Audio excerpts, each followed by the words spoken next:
Gönül gözüm kapalı, bilerek sana yazılıyorum. Ha penceresi aralı, her yerine bayılıyorum. Yavrum baban nereli, nereden bu kışın gözün temeli?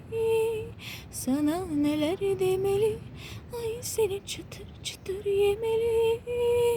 Anam babam ama kaçak kurası, bu ne baş belası, bu gönül kirası. Bu anam babam ama kaçak kurası, bu ne baş belası, bu gönül kirası.